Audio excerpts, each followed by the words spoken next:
Much of our lives are quiet. Much of our lives are ordinary days, but there comes days where everything changes dramatically. As we study through the life of Paul in the book of Acts, we are going to see a day where everything for him changes.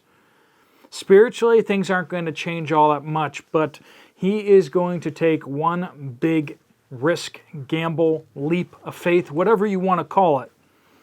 If you feel like you're in a place where things aren't moving quickly, where you feel stuck like we talked about yesterday, you need to be prepared, because one day you could be called on to take a leap of faith where everything will change dramatically again.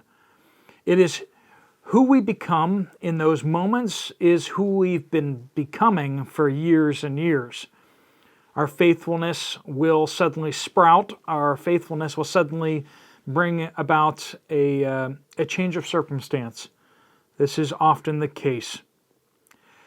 If you feel stuck and you want to be ready for that moment, well, this is the episode for you. This morning, as we study through the book of Acts, before we jump in, let's have a time of prayer and confession to make sure our hearts are right before the Lord. Let's pray. Lord God, we pray that you would just order our hearts.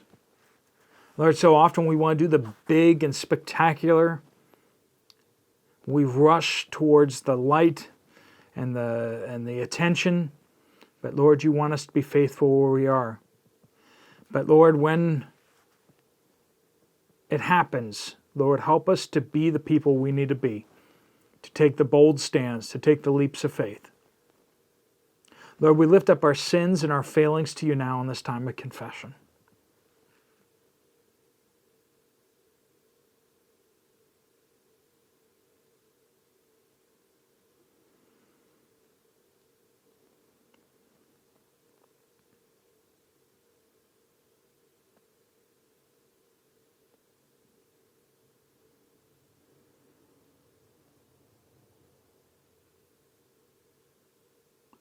Lord, we praise you that in Christ we find healing. We find restoration. We are restored into relationship with you. Lord, we pray that you would help us to walk faithfully and to do all that you have commanded us. Lord, we pray these things in Jesus' powerful name. Amen. We're picking up in Acts chapter 25, starting in verse 1. Let's read through the whole passage, and then we'll walk back through it. So we just found out that Paul is imprisoned in Caesarea, and Felix has given him the runaround for 2 years, knowing he's innocent, but yet not releasing him, because the Jews all want him in prison. And then we just found out that Festus replaces Felix. And we're going to see how Festus treats Paul. 3 days after Festus arrived in the province, he went up to Jerusalem from Caesarea. The chief priests and the leaders of the Jews presented their case against Paul to him, and they appealed, asking for a favor against Paul, that Festus summon him to Jerusalem. They were in fact preparing an ambush along the road to kill him. They've tried this before, right? Festus, however, answered that Paul should be kept at Caesarea and that he himself would be about to go there shortly. Therefore, he said, "Let those of you who have authority go down with me and accuse him if he has done anything wrong." When he had spent no more than 8 or 10 days among them, he went down to Caesarea. The next day, seated at the tribunal, he commanded Paul to be brought in. When he arrived, the Jews who had come down from Jerusalem stood around him and brought many serious charges that they were not able to prove. Then Paul made his defense, saying, "Neither against the Jewish law, nor against the temple, nor against Caesar have I sinned in any way."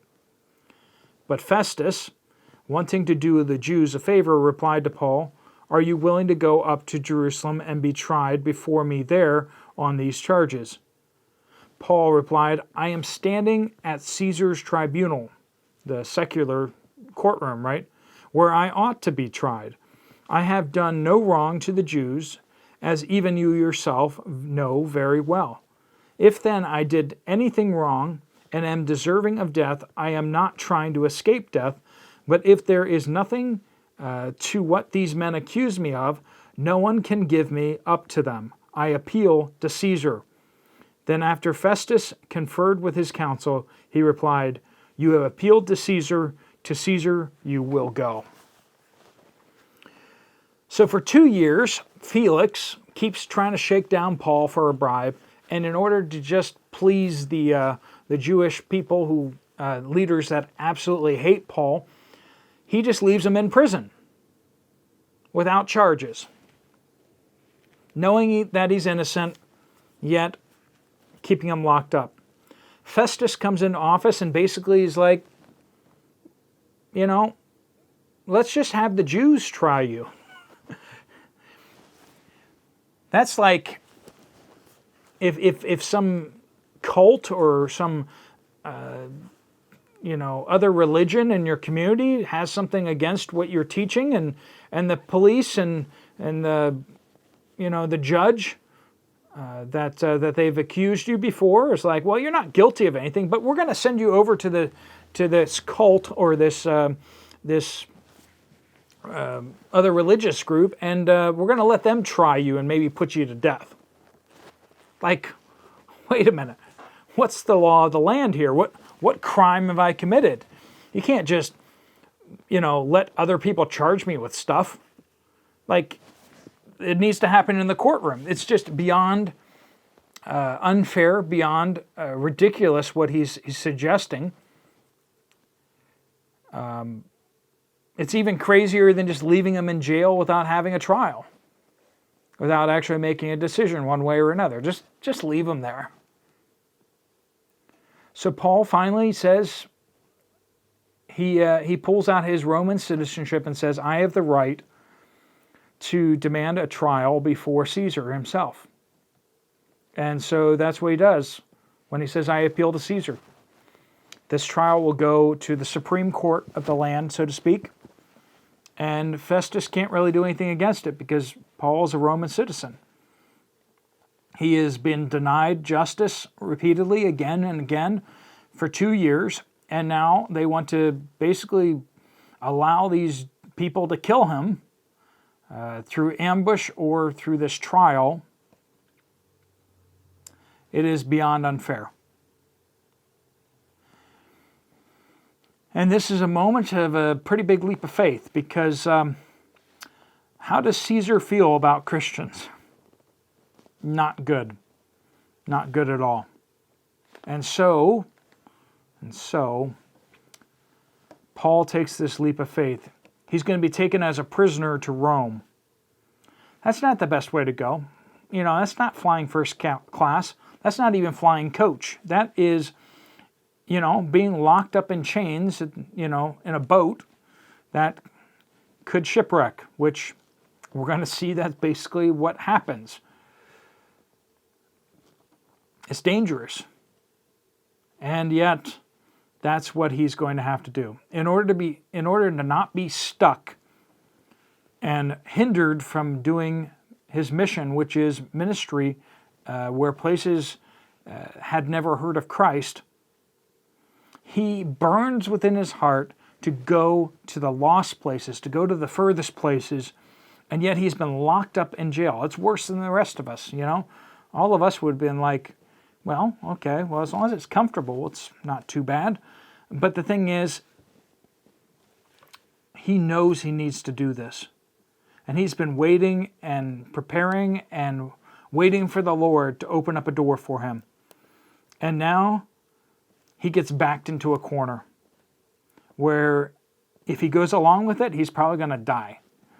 So he takes this leap of faith where he's going to appeal to go before Caesar and quite possibly get executed for wasting Caesar's time. This is a bold move. And sometimes God just backs you into a corner where you're going to have to take a leap of faith yourself. He burns all your other bridges for you. And in that moment, you're going to make decisions and you're going to be the person you need to be or not based on who you've been becoming all the way up to this point. We like to think that it's just this one moment and we just have to be good and we have to be righteous and full of faith for that one moment, but yet it's a lifetime that leads us to that moment. Who we are in the moment is who we've been becoming all along. So the question is, who are you becoming?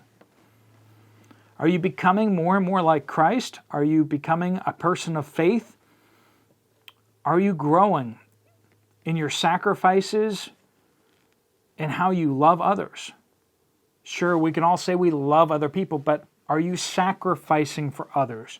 Are you laying yourself down, your priorities for other people? Because if you're not, you don't really love people. You can't just change the meaning of love. How do we know God loves us? Because He gave His one and only Son for us. If you say, I love people, I love God, well, what have you given up for God? What have you sacrificed for God? What have you sacrificed for other people? The most costly sacrifice often is for us to toil along in faithfulness in an obscure place. In a place where people aren't all clapping, going, oh, wow, wonderful job. You are, the man, or you are the woman. You are awesome. I really appreciate what you do. If you serve in a place where you don't get pats on the back, and yet you are faithful, if you serve somewhere where it's costly, it takes your time, your energy, you're pouring yourself out on thankless tasks, raising children, serving in the home, serving at work, in a place maybe you don't like so much. Friends, being faithful is the sacrifice that pleases God the most. Because you say, I don't like this, I don't think this is important, but I'm going to be faithful anyway because I believe God that He will reward me for my faithfulness. Sure, it's easy when you're in front of a crowd or when everyone appreciates everything that you do. When we get all the pats on the back, Jesus says that we have already received our reward. We are to pray in secret. We're supposed to give to the needy in secret. We're not supposed to celebrate these things. When we fast, we're supposed to look like we're not fasting. We're not supposed to seek the opportunity to get pats on the back or for other people to think great things of us. We're just supposed to be faithful all along the way. And then in that crisis moment, we will then be the person we need to be to rise to the challenge. So the question is who are you becoming? Are you becoming more like Jesus today? Try to be faithful where you are, especially in the little things. Let me pray for you before you head out for today. Lord God, I pray that you bless each and every person here watching, that you fill them with your Holy Spirit, that you supernaturally empower them to be faithful in the small things.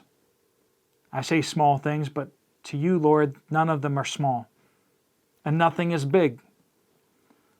It is all just about whether we're faithful or not to where you have placed us. Lord, help us to be able to rise to the challenges on the days of crisis, on the days when it seems so very important. Lord, help the character that you've been working in us to come out and be a testimony to many. Lord, we pray all these things in Jesus' powerful name. Amen. Thanks for joining with us.